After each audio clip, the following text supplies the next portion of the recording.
juste faire un tout petit mot d'introduction et puis après, je passerai la parole à Hanifa. Donc, bienvenue à tous. Je suis extrêmement heureuse de cette première opportunité de voir les équipes du CNAM donc vous présenter une partie de leur travail.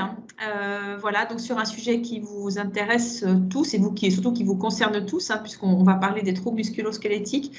Donc voilà, merci à l'équipe du CNAM. Je vois que William est là aussi, donc merci à vous tous d'avoir préparé cette présentation. Puis merci à mon équipe d'avoir répondu présent. Et donc je le rappelle, j'enregistre pour ceux qui ne pouvaient pas être là et qui m'avaient demandé donc s'ils pouvaient bénéficier de cette présentation.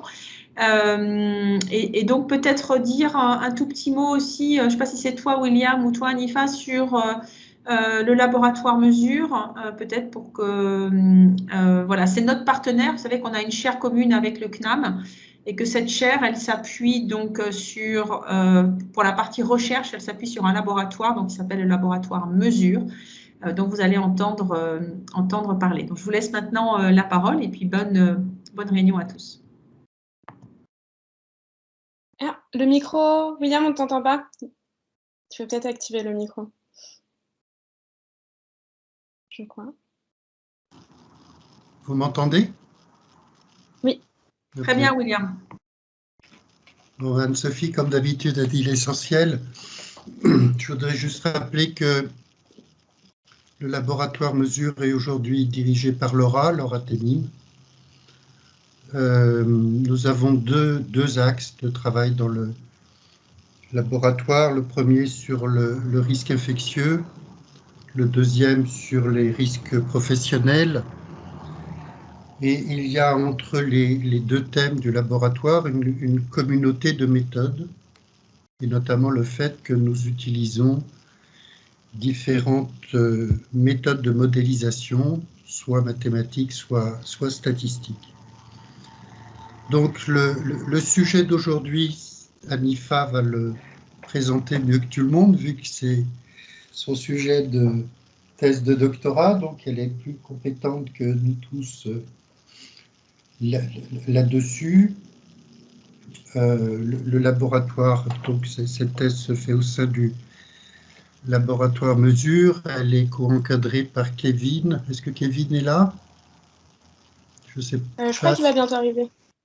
Ok. Et par moi-même. Donc, Hanifa a préparé une présentation qui se veut la moins technique possible, je dirais. Vous voyez le titre. La question que l'on se pose, c'est peut-on anticiper les évolutions de fréquence des troubles musculo-squelettiques? En soi, c'est un sujet très technique. On s'est dit que, bien évidemment, ça pouvait vous intéresser. La grande originalité du sujet qu'Hanifa va vous développer, c'est qu'on prend justement des modèles qui ont d'abord été proposés dans le monde du risque infectieux pour les appliquer à un sujet de pathologie chronique. Donc, je vous propose qu'Hanifa présente l'état d'avancement du projet, et puis ensuite, bien sûr, on répondra à votre question et on fera des commentaires. Donc, Hanifa, tu as la parole. Super. Merci beaucoup pour cette belle présentation. Alors, attendez, je vais peut-être vous mettre en plein écran, ça va être encore plus clair, à mon avis. Ok. Déjà, pour commencer, bonjour à toutes et à tous. Merci encore d'être présents aujourd'hui. Donc, je suis Hanifa Boudeli et j'ai commencé ma thèse en début janvier 2020 donc dans le laboratoire Mesure, comme ça a été dit et redit à l'entreprise, supervisé par William Dab et Kevin Jean. Et ce projet de thèse a pour but d'évaluer le fardeau des troubles musculo-squelettiques à l'horizon 2040 par modélisation dynamique. Et je voulais aussi un petit peu préciser qu'aujourd'hui, on va vraiment se focaliser sur l'article qui va très prochainement être publié, qu'on a commencé à soumettre, et sur lequel nous avons travaillé en collaboration avec l'équipe Esther, qui est basée à Angers, et plus spécifiquement avec Alexis Descata et Yves Roclor, qui nous ont vraiment beaucoup aidé dans la conception du projet et même dans la réalisation du projet.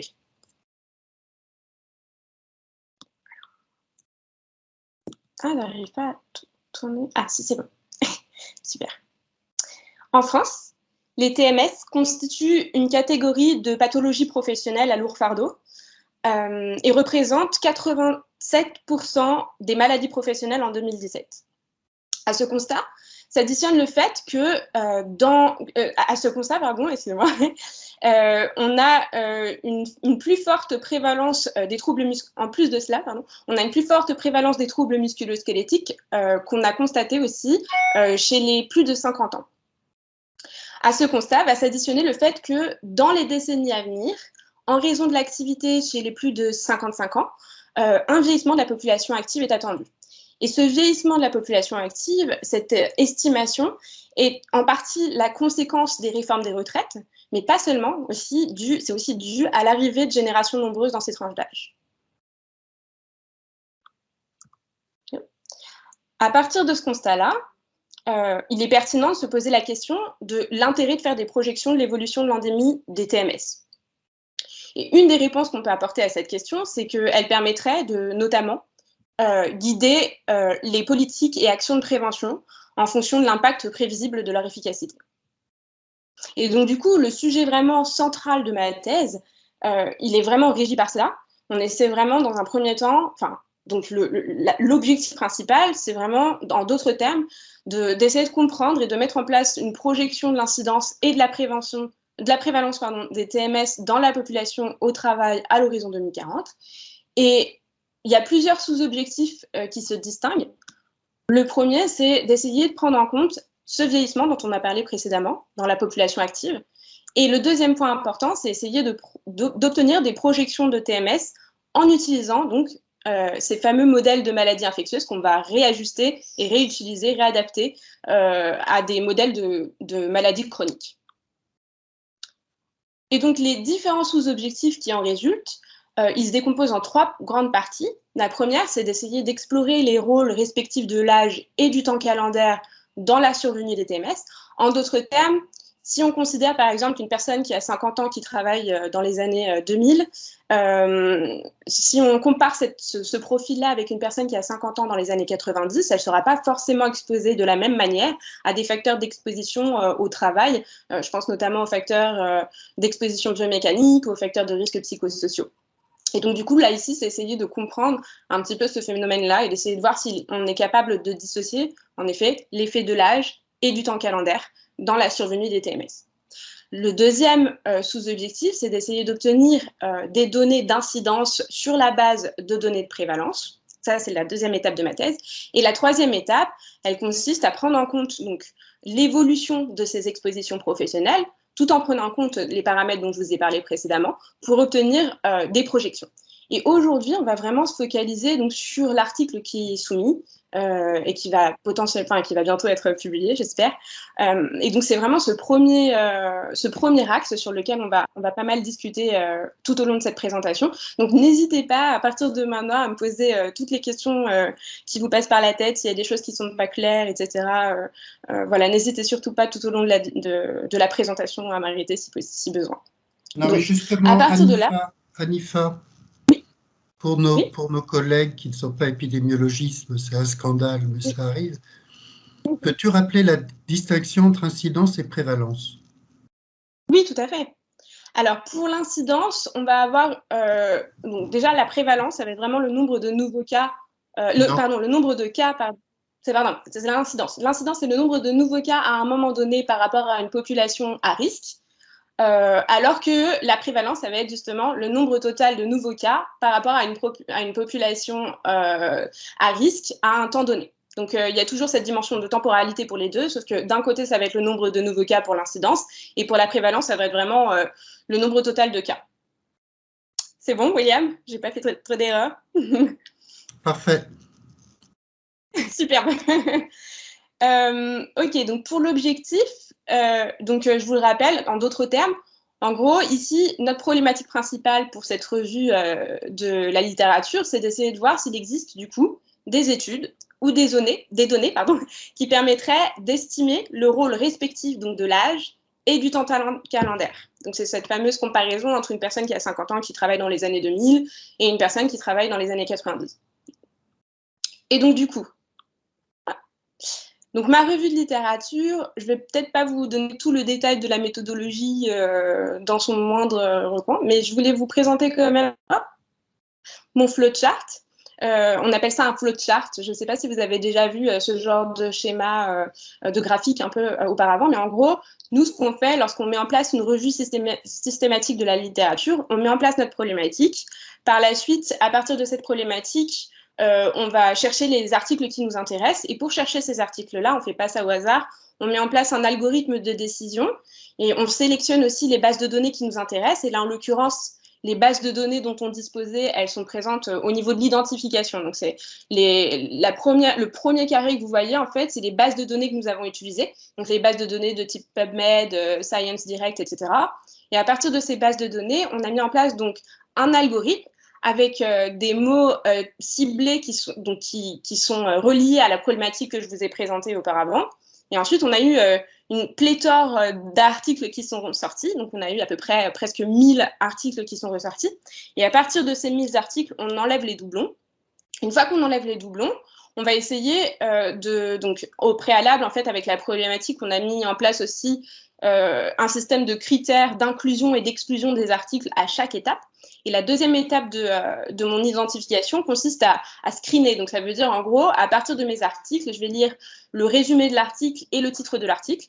Et je vais voir s'il est pertinent dans ma recherche. Et donc, en l'occurrence, dans le cadre de cette recherche, j'ai exclu tout ce qui n'était pas des articles originaux ou alors des articles qui ne traitent pas de la prévalence ou de l'incidence, parce que ce sont deux points qui m'intéressaient et qui étaient centrales dans ma recherche. Les articles qui ne traitaient pas spécifiquement des troubles musculo-squelettiques et uniquement des troubles musculo-squelettiques, parce qu'il faut savoir qu'il y a certaines pathologies qui vont induire des troubles musculo-squelettiques, des pathologies organiques. Et donc, ces articles-là ont été exclus. On a aussi exclu, je vous ai montré la liste, si vous voulez jeter un coup d'œil, c'est aussi possible, mais j'ai aussi exclu les catégories d'âge qui ne correspondaient pas à des profils de population active qui travaillent, du coup. Et donc voilà, au final, en faisant tout ce triage et en écrémant et en sélectionnant que les articles qui m'intéressaient, à partir de 1000 articles, on a réussi à sélectionner 16 articles.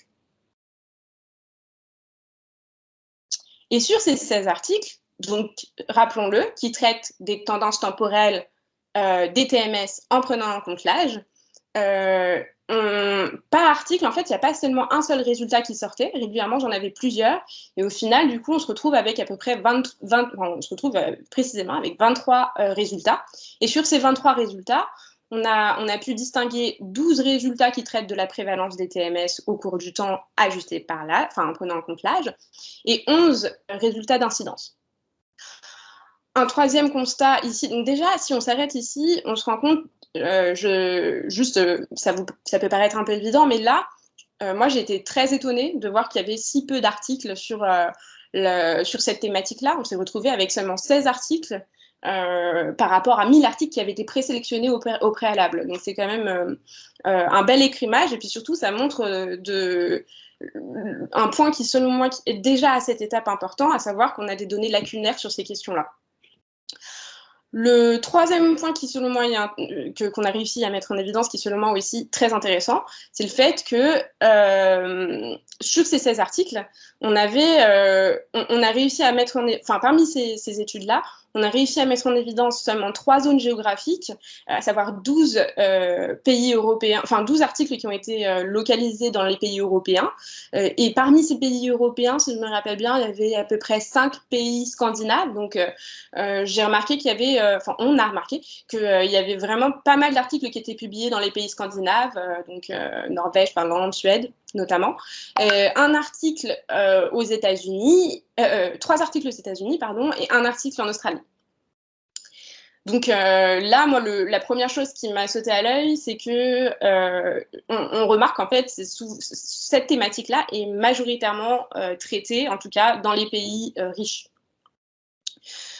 Un autre constat, c'est qu'en fait, quand on regarde vraiment les profils d'articles et les profils de TMS qui ressortent dans ces 16 articles, c'est qu'on a des TMS qui sont définis par une ou des douleurs, donc dans un premier groupe, une ou des douleurs, qui sont localisées un peu partout dans le corps, ça peut être les bras, le dos, etc., ou des TMS qui vont engendrer plutôt une incapacité au travail, de l'absentéisme au travail, donc une incapacité de moyenne douloureuse à extrêmement douloureuse, induisant des incapacités ou de l'absentéisme au travail.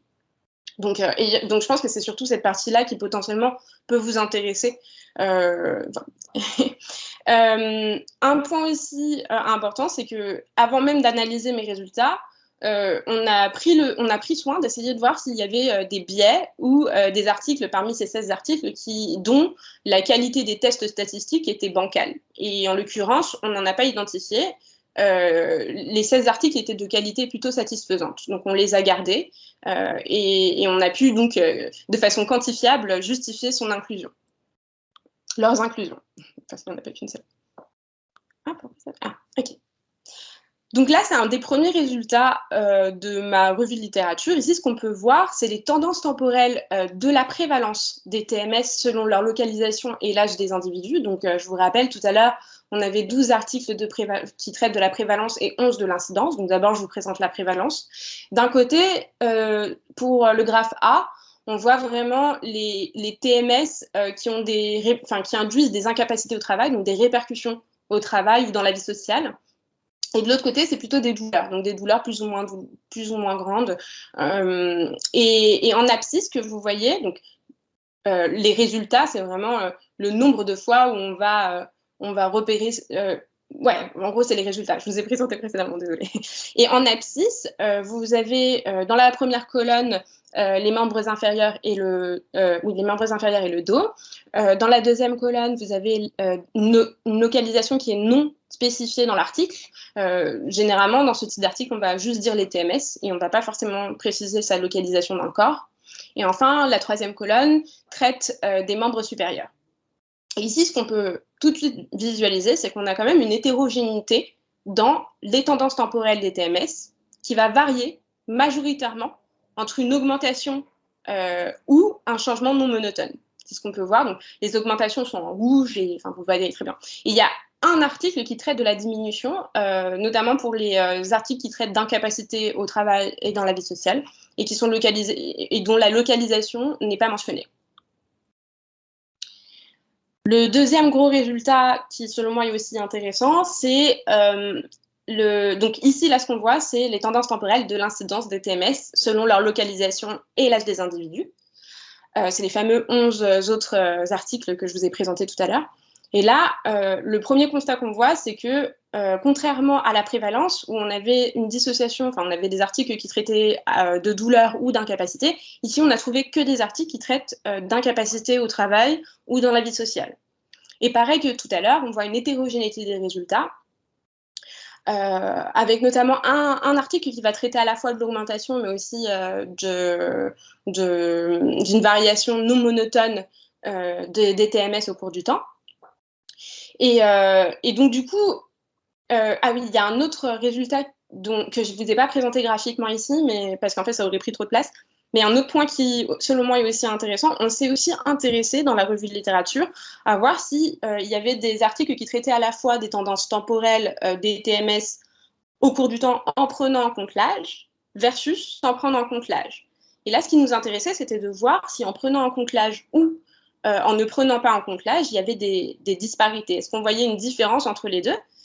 Puisque, rappelons-le, la problématique, c'était d'essayer de comprendre si on arrivait à dissocier l'effet de l'âge versus le temps calendaire dans la survenue des TMS. Et donc, ce qu'on a pu voir, c'est qu'en fait, le rôle, c'est qu'il y en a très peu, parmi les 16, on en a trouvé 5. Et dans les 5, il y en avait 3 qui montraient qu'en fait, en prenant en compte l'âge, le profil de tendance temporelle variait.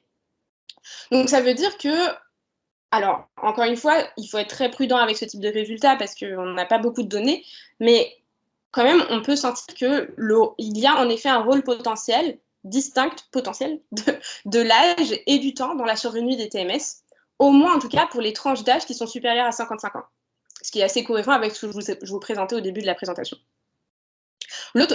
Dans les articles en général, ils ne traitaient pas forcément de tendance, pas forcément uniquement de tendances temporelles dans la survenue des TMS. Il y a eu aussi plusieurs articles qui ont traité d'autres facteurs, d'autres potentiels facteurs qui pourraient être impliqués dans cette survenue de TMS, ce qui, selon moi, je pense que vous connaissez déjà, peut-être vous connaissez peut-être ces pathologies, mais en gros, c'est souvent des pathologies chroniques qui sont plurifactorielles. Et dans les facteurs de risque qui sont ressortis le plus, on a retrouvé les changements culturels dans la perception de la douleur, que ce soit chez les patients ou chez les praticiens, une meilleure connaissance des TMS et des techniques de détection et donc de traitement, ce qui pourrait aussi influencer du coup ces tendances temporelles, et aussi un gros rôle, il ressort énormément ce dernier facteur, c'est l'obésité et ou le facteur IMC. Donc, de façon très globale, sur cette revue de littérature, on peut vraiment dire que les résultats sont plutôt lacunaires, puisqu'on a seulement 3 zones géographiques qui sont traitées, mais aussi parce qu'on a seulement 16 articles. Et aussi, enfin bon bref, je vous ai présenté ça tout au long de la présentation, mais... donc du coup, à partir de ce constat-là, on s'est dit qu'on pouvait peut-être aller plus loin et essayer de compléter ces observations avec des données qu'on récupérait d'autres bases de données. Donc du coup, on a fait nos petites recherches et on s'est rendu compte qu'on pouvait peut-être potentiellement utiliser les données disponibles du GBD. Donc le GBD, c'est le Global Burden of Disease, qui sont des données qui sont chiffrées, standardisées selon l'âge. Et le but principal de ce GBD, c'est de hiérarchiser les causes des maladies, en général. Donc, ils sont très spécialisés sur les maladies infectieuses, mais ils ont pas mal de données sur les maladies chroniques, mais aussi sur les facteurs de risque associés. Donc, du coup, on s'est dit que ça pourrait être intéressant d'essayer d'explorer ces données-là pour voir si on voit des différences entre ma revue de littérature et ce qu'on peut trouver sur cette base de données. Un autre point aussi important sur le GBD, c'est qu'en épidémiologie, on a tendance à utiliser cette base de données pour comparer les maladies, notamment entre les différents pays, et d'étudier du coup les tendances dans le temps, parce que en fait, c'est vraiment des enquêtes répétées dans le temps, et donc du coup, c'était parfait pour moi parce que ça tombait pile poil dans ma problématique. En ce qui concerne la méthode, de façon générale, le GBD, je vais vous présenter la méthode et ce qu'ils présentent dans leur site internet, mais malgré tout, ce qu'il faut garder en tête, c'est que c'est quand même la méthodologie n'est pas détaillée de façon très développée, on va dire, et donc il y a quand même un peu cet effet boîte noire où on n'est pas totalement sûr de comment est-ce que la méthodologie elle est organisée, en tout cas pour les maladies chroniques. Mais de façon générale, ce qu'on a réussi à retrouver, en tout cas sur les données qu'on a exploitées, c'est qu'ils ont extrait ces données de bases de réclamation, d'enquêtes sur la population générale, d'enquêtes par panel sur les dépenses médicales, et aussi, il y a une partie des données qui est aussi issue de mesures et d'évaluation de la santé, donc souvent des questionnaires qui sont distribués aux patients.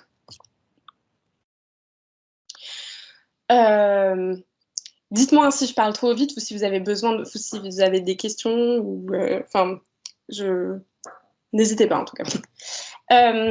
Donc à partir du GBD, pour les maladies chroniques, on a réussi à trouver 5 indicateurs. Les douleurs du dos, du cou, on a aussi trouvé des données sur l'arthrose du genou et la hanche ainsi que la main. En ce qui concerne les zones géographiques, là, ça nous intéressait parce qu'on a trouvé plus de zones géographiques que pour la revue de littérature. Ici, on a trouvé donc 7 zones géographiques différentes. Enfin, on a surtout sélectionné 7 zones géographiques différentes, mais on peut en sélectionner d'autres par la suite. Et donc, comme je l'ai expliqué tout à l'heure, il faut garder en tête, du coup, les limites qui sont intrinsèques à ce type de base de données. C'est donc, la méthode est un peu floue. Donc ça, c'est un point sur lequel il faut vraiment être critique et garder en tête les limites de l'exploitation de ce type de données.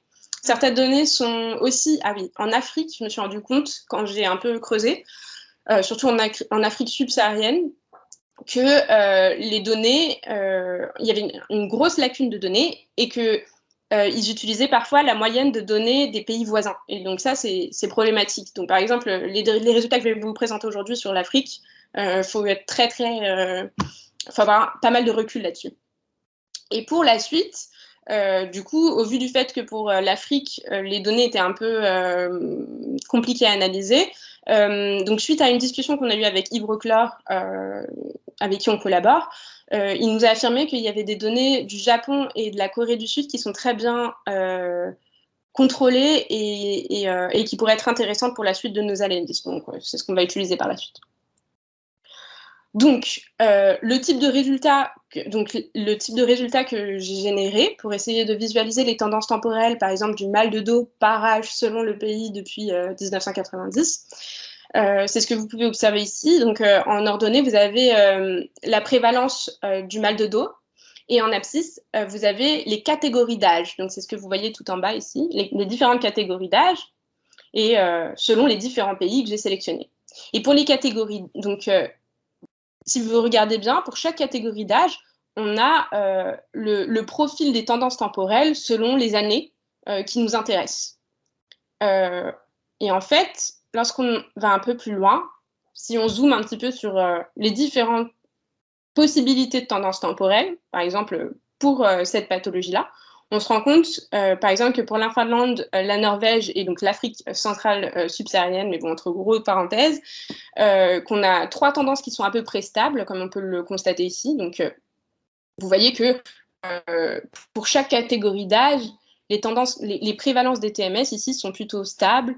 On n'a pas trop de... Bon, peut-être ici, il y a une petite diminution, vous voyez, à partir de 50 ans, mais ces diminutions ne sont pas significatives. Pour la Chine, l'Asie du Sud et les États-Unis, on a des tendances à la diminution. Ça, on le voit un petit peu plus clairement ici, selon les catégories d'âge. Et on a deux autres, pour la France et pour le Royaume-Uni, on va voir... donc, déjà pour la France tout court, on a une augmentation. On a une légère augmentation. Hein. L'augmentation, elle est difficilement perceptible, mais en fait, elle est surtout présente en 2019. Et pour le Royaume-Uni, ce qui est intéressant, c'est qu'en fait, on a cette fameuse distinction de l'âge. On a vraiment, avant 55 ans, on va avoir une tendance à la diminution, voire juste avant, entre 50 et 54 ans, on a une tendance plutôt stable. Et puis, au-delà de 55 ans, on va avoir vraiment une tendance à l'augmentation. Et donc, c'est cette fameuse... c'est un petit peu ça qui nous intéresse, finalement. C'est d'essayer de voir s'il n'y a pas une distinction entre ces tendances temporelles selon l'âge. Et on a trouvé que le Canada avait une tendance plutôt variable avec une tendance à la diminution très légère et puis ensuite ça réaugmente, une tendance en U, qu'on a aussi retrouvée dans certains articles préalables dans la revue de littérature. Donc, je vous épargne le détail de toutes les TMS et je vous les ai mis en fait sur un tableau un peu récapitulatif pour qu'on puisse visualiser de façon un petit peu concrète ces tendances temporelles au cours du temps. Et ce qu'on peut voir, c'est que comme pour la revue de littérature, on a une grande hétérogénéité selon les pays et selon le type de TMS, une grande hétérogénéité de ces tendances temporelles selon du coup les zones géographiques et le type de TMS. Et que du coup, les résultats qu'on avait trouvés dans la revue de littérature nous semblent assez pertinents. Donc, encore une fois, je le répète, les données du GBD sont très intéressantes. C'est vraiment des données qui nous permettent de un peu sentir ce qui se passe selon les pays. Mais ça reste quand même des données qui sont difficiles à interpréter et à valider pour les différentes raisons dont je vous ai présentées au préalable. En conclusion, donc, la revue de littérature présente des données qui sont hétérogènes. On voit aussi un rôle potentiel distinct de l'âge et du temps dans la survenue des TMS qu'on explorera par la suite via les modèles qu'on a mis en place. On a aussi mis en évidence d'autres potentiels facteurs de risque associés à la survenue des TMS, ce qui correspond totalement avec ce qu'on a trouvé par rapport à la littérature. Et résultat lacunaire parce qu'on a seulement 16 articles et seulement localisés dans des zones géographiques très particulières. Et voilà, donc cet article est soumis et on espère qu'il sera publié dans le American Journal of Public Health. Et en ce qui concerne les données du GBD, pareil, on a aussi une hétérogénéité des résultats. Encore une fois, problématique d'interprétation. Et par la suite, on va essayer d'analyser, de faire à peu près les mêmes études que vous avez vues au préalable, mais sur le Japon et la Corée du Sud. Et pour finir, donc on a des difficultés à identifier à l'échelle globale de grandes tendances temporelles dans la survenue des TMS, en dissociant à la fois l'âge et le temps. Donc c'est ce qu'on va essayer d'explorer dans le cadre de ma thèse par la suite, via des modèles de projection de maladies chroniques qui sont, du coup, comme ce que William vous a très bien expliqué en début de présentation, inspirés de méthodes de modélisation usuellement utilisées en maladies infectieuses. Et donc, pour ce faire, on va utiliser deux types de données. Des données qu'on a reçues en fin d'année, en fin d'année scolaire, en juillet, des données issues de la base de données d'Eurostat, qui a mis en place plusieurs modules d'enquête, de questionnaires sur les thématiques de TMS. Et on va aussi utiliser les données du PMSI, qui sont générées, je crois que c'est en partenariat avec Santé publique France, sur les données du syndrome du canal carpien. Voilà. Merci pour votre attention. Merci beaucoup, Anifa. Moi, ce que je voudrais comprendre, c'est finalement pourquoi est-ce qu'il y a aussi peu d'études? Parce que c'est ce que tu disais au début, hein, sur un peu plus de 1000 études au départ, on en a 23 qui sont éligibles. Donc, pourquoi est-ce qu'on a aussi peu d'études? Et finalement, la question de départ, c'était comment modéliser l'évolution des TMS à l'horizon, je ne sais plus, c'était 2030 ou 2040. Donc, ce travail-là, finalement, sur quelles données il pourrait s'appuyer, ce travail de modélisation? Donc, alors, dans un premier temps, pour répondre à la première question, pour le fait qu'il n'y ait pas beaucoup d'articles sur ces thématiques-là, c'est que il faut savoir un truc, c'est que une chose, je suis un peu familière, mais déjà dans un premier temps, ce que moi j'ai pu observer, c'est qu'il y avait beaucoup d'articles sur les thématiques de TMS, mais qui sont vraiment axés sur les facteurs de risque, donc qui sont vraiment, qui traitent vraiment d'un point de vue purement épidémiologique la survenue des TMS, mais qui ne va pas vraiment essayer de comprendre les mécanismes de survenue des TMS.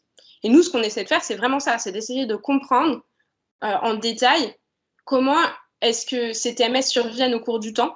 En fait, cette thématique, elle n'a pas encore été explorée. C'est vraiment, pour moi, c'est la seule explication, enfin, c'est une des explications que je vois qui me paraît un peu évidente. Peut-être que William en voit d'autres. Mais la première idée qui me vient à la tête maintenant, en ayant vu tous ces articles, c'est que en fait, les recherches s'axent vraiment sur ces fameux facteurs de risque. Donc, on va essayer de générer des risques ratios, des odds ratios, avec différentes expositions, mais on ne va pas essayer de comprendre comment, au cours du temps, ces TMS vont survenir. Et en ce qui concerne ma recherche, moi, idéalement, dans un monde parfait, j'aimerais pouvoir utiliser des données qui me permettraient d'avoir des données de TMS au cours du temps, donc admettons chaque année des données de TMS, avec vraiment une distinction de catégorie d'âge. Si par exemple j'arrive à trouver une enquête avec des données de TMS entre, par exemple, les années 90 et 2015, ça pourrait être un super bon matériau pour ensuite pouvoir mettre en place mes prédictions. Pourquoi? Parce qu'en fait, ce que je vais pouvoir faire derrière, c'est mettre en place des modèles. Donc, si vous voulez, un jour, je pourrais vous le présenter, mais en gros, on a des modèles un peu théoriques qu'on va faire qui consistent à essayer de faire une sorte d'intelligence artificielle, de mettre en apprentissage, en fait, mon modèle sur des données antérieures, une partie de mes données antérieures, et ensuite de tester sur la deuxième moitié de mes données que j'aurais récupérées, de tester mon modèle pour voir si ça correspond bien à ces évolutions. Et à partir de là, j'aurai la possibilité de mettre en place des hypothèses. Donc, si j'augmente une exposition au cours du temps, si je considère qu'une exposition au cours du temps sera constante, comment est-ce que les TMS évolueront, si cette exposition est plutôt décroissante, comment cette survenue de TMS évoluera, etc. Et en fait, pour avoir vraiment un modèle robuste, il faudrait que j'ai plus j'aurai de données et plus mon modèle sera robuste. Donc, idéalement, si j'arrive à avoir vraiment pas mal de données de TMS sur une grande partie d'années antérieures, j'aurai encore plus de confiance sur le modèle de prédiction. Donc, voilà. Je ne sais pas si c'est clair, mais... pour compléter, ou peut-être pour le dire autrement, ça facilitera peut-être la compréhension pour nos collègues qui sont pas spécialistes. Donc, nous, on cherche à comprendre les facteurs qui influencent l'évolution de la fréquence des TMS. L'âge, on le sait, alors il y a énormément d'études là-dessus. C'est des études ponctuelles qui ont étudié le rôle de l'âge, le rôle des conditions de travail, le rôle de l'obésité, le rôle du stress, etc. Pourquoi est-ce qu'on a aussi peu d'études? Ben, c'est parce que la question posée, c'était est-ce qu'on est capable de faire la distinction entre le rôle de l'âge qui avance et puis le fait qu'au cours du temps, les autres facteurs de risque se modifient aussi. Les autres facteurs de risque, l'âge.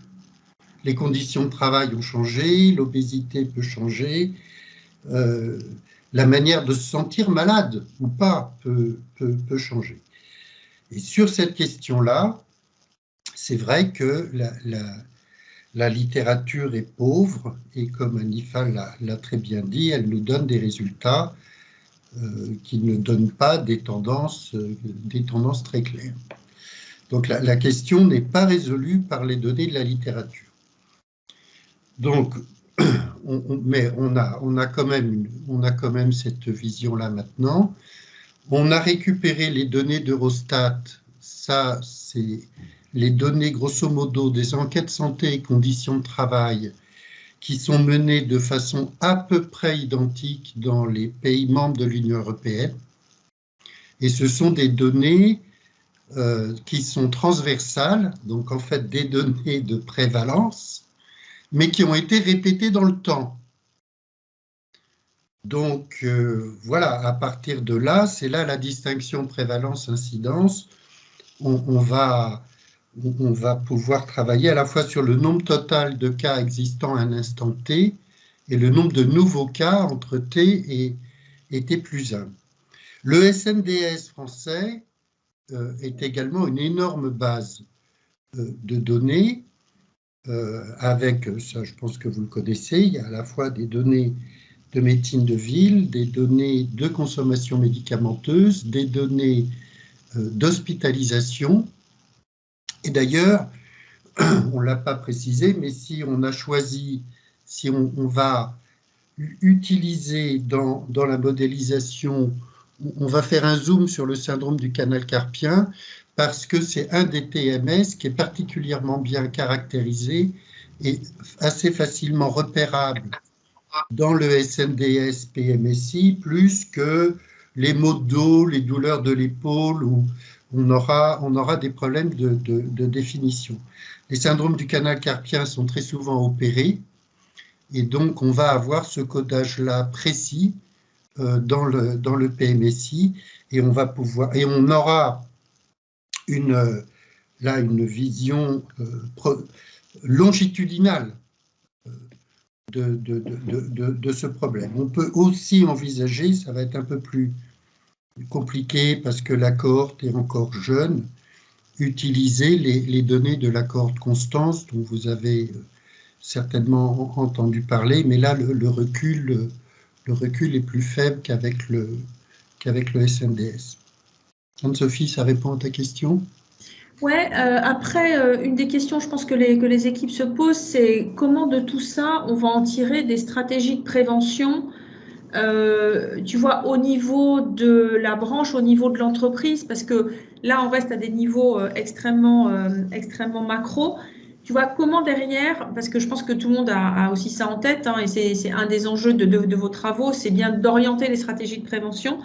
Mais tu vois, comment à partir de tout ça, et nous on est très admiratifs parce que nous on n'a jamais accès à toutes ces données, donc on est évidemment très content de savoir que ça existe et que vous pouvez y avoir accès. Mais tu vois, comment est-ce qu'on va en déduire des stratégies d'action au niveau de la branche, au niveau de l'entreprise? Est-ce qu'on pourra reproduire finalement les modèles qui vont être bâtis, est-ce qu'on pourra les reproduire, tu vois, au niveau d'une branche ou d'une entreprise?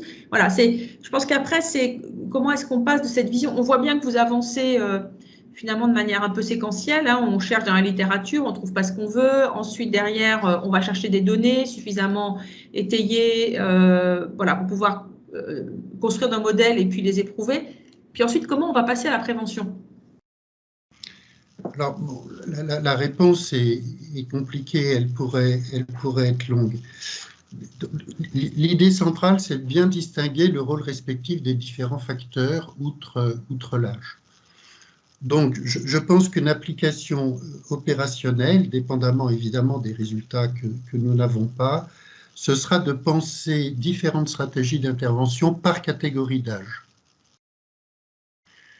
On pourra, si tout va bien, on pourrait appliquer ces modèles dans certains domaines qui ont vu leurs conditions de travail évoluer fortement au cours des périodes d'observation. Ces évolutions des conditions de travail, elles peuvent jouer dans les deux sens. Et c'est ça d'ailleurs qui peut peut-être expliquer l'hétérogénéité des résultats au plan international. Il y a des facteurs de risque, par exemple, port de charge, grand facteur de risque de TMS, qui ont pu diminuer dans le temps parce qu'on utilise plus d'appareils, parce qu'il y a les robots, parce qu'il y a les exosquelettes, parce qu'au plan ergonomique, on a fait des progrès, ou dans l'organisation du travail. Dans d'autres domaines, les conditions de travail font que les facteurs de risque de troubles musculo-squelettiques augmentent. On pense par exemple à l'explosion des livraisons, de l'ubérisation du travail et tout ça que vous connaissez. Et dans tout ça, ce qui est important, c'est de bien dire, mais qu'est-ce qui revient au fait que plus on est âgé et plus on a une fragilité musculo-squelettique, et qu'est-ce qui revient aux autres facteurs de risque? Qu'est-ce qui revient au fait que la fréquence de l'obésité varie, va monter ou diminuer dans les différents pays? Donc, une fois qu'on aura ces modèles, on pourra tout à fait les appliquer à une branche particulière qui a son évolution des facteurs de risque, un certain âge moyen évolutif des employés, une évolution des facteurs de risque professionnels, une évolution de l'indice de masse corporelle, etc. Donc là, on n'a pas de résultats concret, mais qu'on puisse, à partir de ces résultats, en déduire des plans d'action tenant compte à la fois du contexte d'âge et du contexte de l'évolution des conditions de travail et des grands facteurs de risque comme l'obésité qui jouent également un rôle dans la fréquence, oui, ça je pense qu'on pourra le faire. En tout cas, dans les grandes lignes, on pourra, plutôt que d'avoir un programme standard applicable à toutes les branches, travailler plus particulièrement sur certains facteurs de risque, tout particulièrement en tenant compte de l'âge moyen ou de la distribution d'âge dans les différentes populations d'employés. Ok, super clair.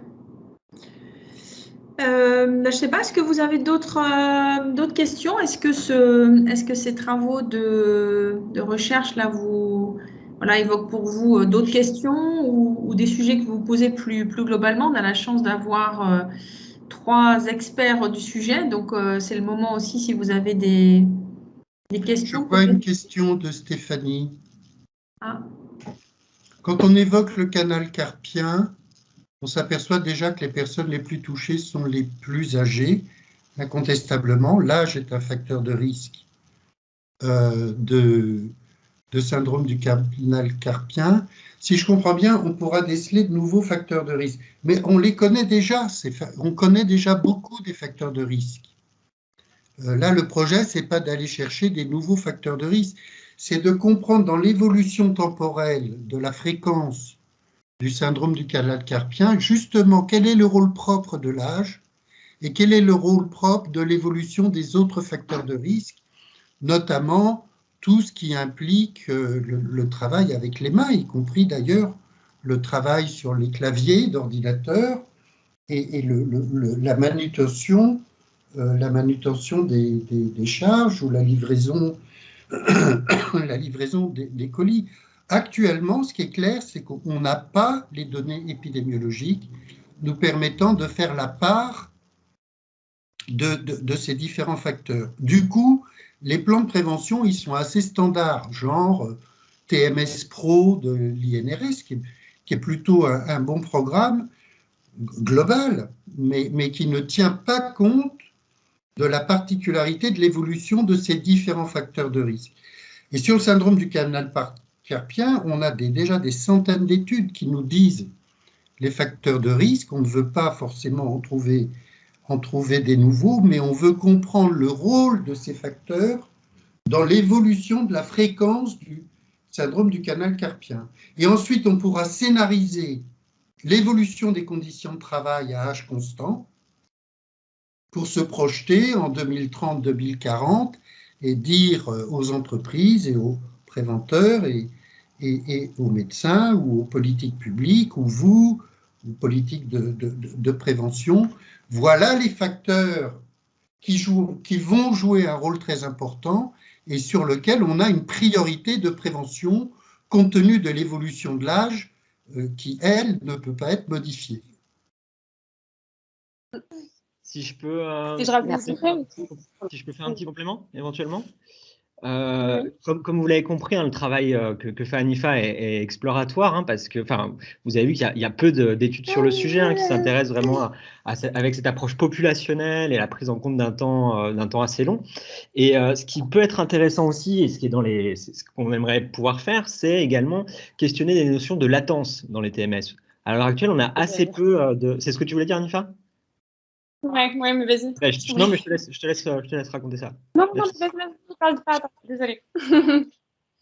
Ok, tu compléteras au besoin. Mais pour l'instant, on a assez peu de vision pour ça. Désolé pour ça. Voilà. Seul avec mes enfants à la maison. Bref, pour savoir si les expositions à des facteurs, notamment biomécaniques, aujourd'hui, vont se payer dans 10 ans, 15 ans, 20 ans, sur cette notion de latence entre les expositions et la survenue des TMS, on a assez peu d'éléments. Or, on a des bonnes enquêtes pour savoir à quoi les salariés sont exposés aujourd'hui ou il y a 5 ans, il y a 10 ans, notamment les enquêtes telles Constance ou Sumer. Et l'idée, c'est que si on arrive à mettre en place, à relier avec le travail d'Hanifa des expositions aujourd'hui avec un temps de latence, savoir à quoi les salariés sont exposés aujourd'hui et prendre en compte également l'évolution de la démographie professionnelle pourrait nous permettre d'avoir des projections là aussi sur le nombre de salariés à risque de tel ou tel TMS compte tenu du profil d'exposition contemporain. Voilà, je te laisse compléter, Hanifa. Ouais, c'est à peu près ce que je voulais dire. Mais je voulais aussi rajouter dans un contexte de prévention, au-delà du fait qu'on pourra adapter les politiques de prévention vis-à-vis des différents profils selon leurs expositions professionnelles, etc. On pourra aussi potentiellement orienter les décisions sur des catégories d'âge particulières. Et justement, c'est pour ça que je voulais utiliser cette histoire de latence en se disant, si je sais qu'un jeune, il est exposé à telle exposition professionnelle à tel âge, et je peux prédire que dans 10, 15, 20 ans, il pourra développer ce type de TMS. Et donc, du coup, pour pouvoir prévenir cette survenue de TMS, on pourra, avec ce type de modèle, on pourra justement orienter les décisions pour les différentes catégories d'âge et pas seulement les plus âgés. On pourra faire de la prévention en amont chez les différentes catégories plus jeunes et moyennes. Voilà, c'est ça que je voulais dire par rapport à la latence. Mais c'est à peu près ce que tu as dit, Kevin. Donc, voilà. Je crois que vous avez répondu aux autres questions.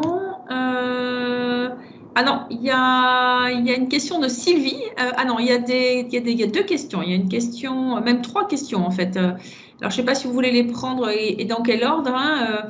Il y a une question de Christine sur l'utilisation de ces résultats dans le passeport prévention de la nouvelle loi santé au travail. Donc ça, ce serait la gloire intégrale, Hanifa. Une question de Marianne sur le caractère sexué des TMS. Une question de Sylvie, beaucoup plus globale, sur comment embarquer les entreprises. Voilà, il y a au moins ces 3 dernières questions. Bon, alors, Moi, d'abord, ma compréhension, là, je suis en train d'écrire un billet de blog là-dessus, d'ailleurs. Le passeport prévention, il regroupe les formations qu'ont suivies les employés. Donc, indirectement, oui, mais quand même très indirectement. Si les employés ont suivi des formations classiques, genre gestes et postures, ce sera dans leur passeport prévention. S'ils les ont déjà suivis, alors on peut penser que ce n'est pas la peine de leur en remettre une couche.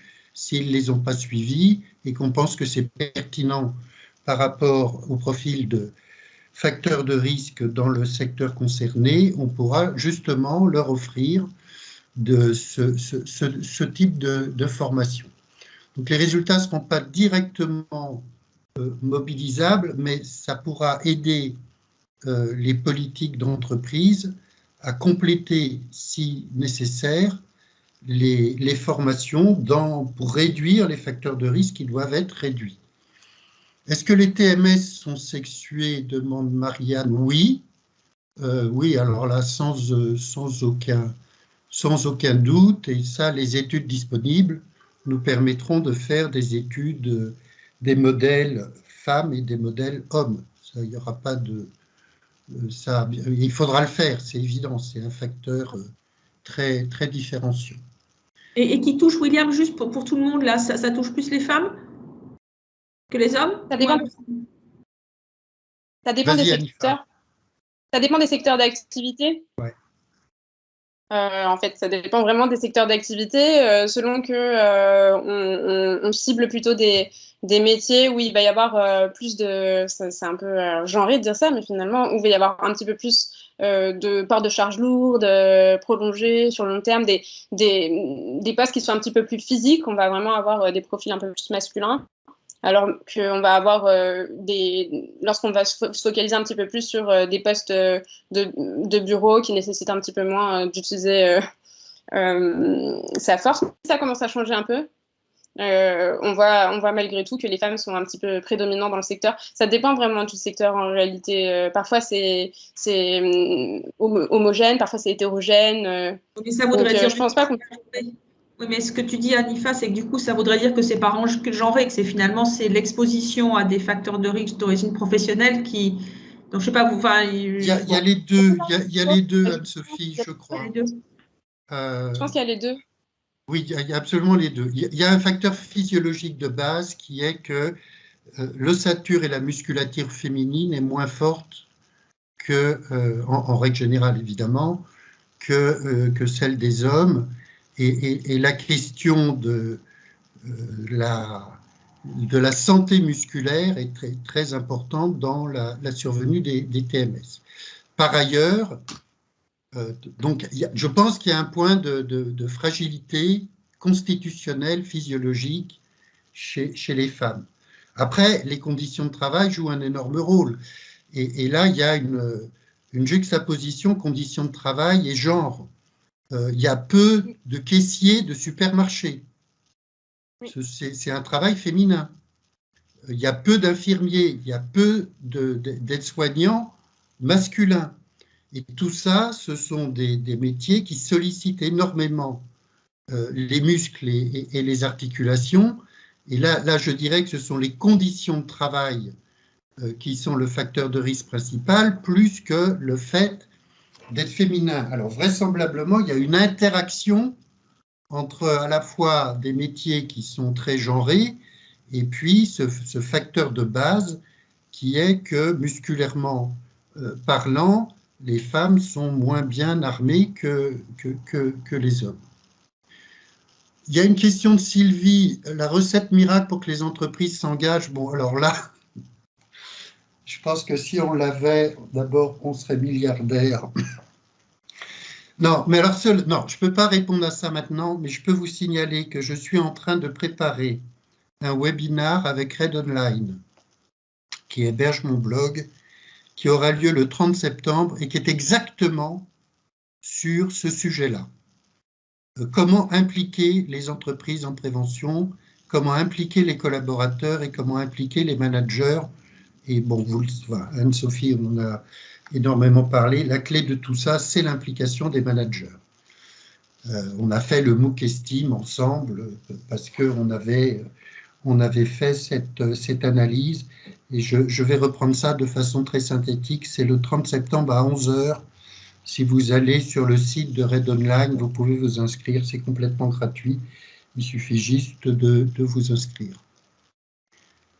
Dans les entreprises du BET, oula, c'est quoi le BET? Bureau d'études techniques. Ah oui. Bureau d'études techniques. Les RH me disent qu'il n'y a pas de TMS, que ce n'est pas un sujet vérité ou mensonge. Bon, d'abord,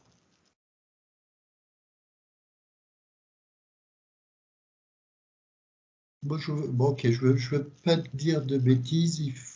Bon, premièrement, là, c'est du travail de bureau. Donc, il y a pas mal de facteurs de risque importants. C'est évidemment pas le BTP, c'est évidemment pas les boulots logistiques, c'est évidemment pas le fait de travailler dans des entrepôts logistiques, c'est pas la branche café-restaurant. Donc, c'est des conditions de travail qui sollicitent beaucoup moins les articulations et les muscles. Donc, globalement, que dans ce secteur-là, on n'ait pas énormément de TMS ne me surprend pas. Maintenant, voilà, il faudrait savoir si ce sont des opinions ou si ceux qui vous disent ça ont réellement, à travers leur document unique, par exemple, des données permettant d'affirmer qu'elles sont à risque moins élevé. Globalement, je serais tenté de dire que c'est vrai, mais dans certaines entreprises, j'en ferai pas une loi générale. Voilà. En fait, et je compléterai, parce que j'ai vu plusieurs articles qui traitent des TMS lorsqu'on essaie de cibler sur les métiers bureaux, où les gens travaillent dans des bureaux.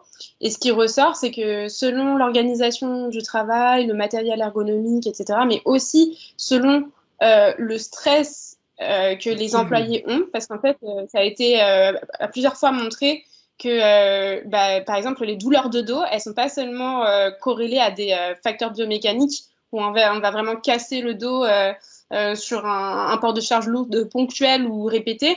On peut aussi avoir des grosses douleurs articulaires et puis même du dos, du syndrome du canal carpien, etc., ne serait-ce que par une mauvaise posture répétée au cours du temps. Et surtout, lorsqu'on travaille devant un ordinateur, on ne le pense pas forcément. Et même si on a un matériel ergonomique, selon qu'on soit surconcentré ou pas, on va avoir ce qu'on appelle des expositions prolongées faibles, mais très, très, très constantes, ce qu'on n'observe pas du tout dans les métiers très mécaniques où on va vraiment porter des portes de la charge lourde, où c'est vraiment des portes ponctuelles, un peu répétées. Là, on va vraiment être tout le temps en même posture, hyper focus sur l'ordinateur, et ça va vraiment influencer la survenue de certains syndromes du canal carpien. On a même une visibilité d'augmentation de certains TMS dans ces catégories socio-professionnelles. Donc, dire que c'est pas tout à fait un sujet, ça me paraît un peu étonnant au vu de ce qu'on peut voir, pas seulement en France, mais aussi à l'étranger. Ça m'étonnerait que les Français soient l'exception dans ce type de pathologie. Même peut-être, je sais pas, à vérifier. Bon, mais c'est sûr que c'est pas le BTP, c'est pas le travail dans l'agroalimentaire où on est dans le froid et l'humidité, ça peut pas être du même niveau que dans la grande distribution, mais je suis entièrement d'accord avec ce que tu viens de dire, Anifa. Il faut pas oublier que la charge de travail, pas les charges qu'on porte, mais l'intensité du travail, le stress et les modes de management sont un déterminant connu des troubles musculo-squelettiques, surtout des membres supérieurs. Bon, eh bien, écoutez, il est 18h29 sur cette parole finale de William. Je propose qu'on remercie beaucoup Anifa, Kevin, William d'avoir été présents. Je trouve que c'est très intéressant à la fois de pouvoir bénéficier de votre expertise et puis de comprendre en fait comment fonctionne la recherche. Donc ça, je trouve que C'était un très beau, très bel, voilà, très beau regard. Merci aussi pour le temps passé avec nous. Et puis, ceux qui sont intéressés, donc je pense que c'est pas mal ces webinaires là sur Red Online. Donc, on va essayer de s'y connecter. Et puis, Anifa, donc on te souhaite de merveilleuses publications. Hein. Je sais que tu vises le meilleur. Donc, écoute, on espère te retrouver dans pas longtemps dans toutes les revues scientifiques de bon niveau. Voilà. Bonne soirée à tous. Merci de votre accueil. Au revoir. Merci à vous. Au revoir.